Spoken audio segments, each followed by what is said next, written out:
Votre actualité de cet été, c'est aussi le lancement d'un mouvement écolo qui s'appelle The Freaks, que vous avez lancé il y a un mois.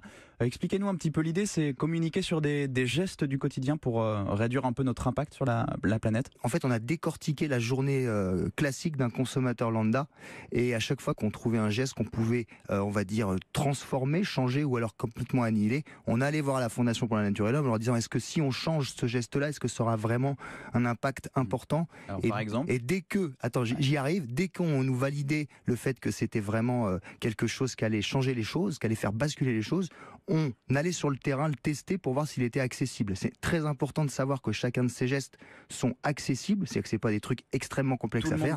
Tout le monde peut le faire, et c'est des gestes qui ont des vraies répercussions. Par exemple, changer de fournisseur d'accès, passer à un fournisseur d'accès totalement vert, voilà, d'énergie renouvelable, par exemple. C'est facile, c'est 5 minutes au téléphone. Passes un coup de fil. Il faut sortir un peu de nos habitudes, ça prend pas de temps, et c'est une vraie démarche citoyenne aussi de le faire. Donc il y a aussi, je cite, préférer le vélo pour les trajets courts, l'achat de fruits et légumes bio de saison, pas d'emballage plastique. Locaux.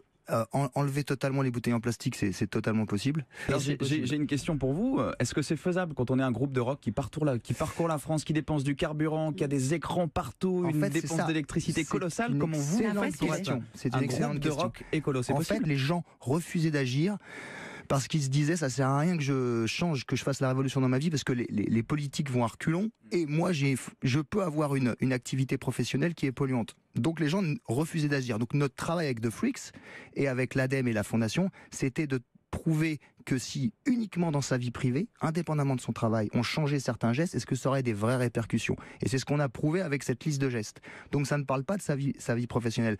On peut pas demander à ses partenaires, à ses collègues ou aux gens avec qui on travaille d'un seul coup changer parce qu'on a changé soi-même. Par contre, si on a intégré dans sa vie des nouveaux gestes et qu'on a cette nouvelle mentalité de consommation, on peut plus facilement leur expliquer comment faire. Donc c'est à deux temps en fait. Nous, par exemple, pour répondre à ta question, non plus on n'était pas exceptionnel en termes d'écologie, parce qu'on se disait, de toute façon on fait des tournées, c'est hyper polluant. Il faut savoir que dans les tournées, ce qui est le plus polluant, c'est les gens qui viennent te voir.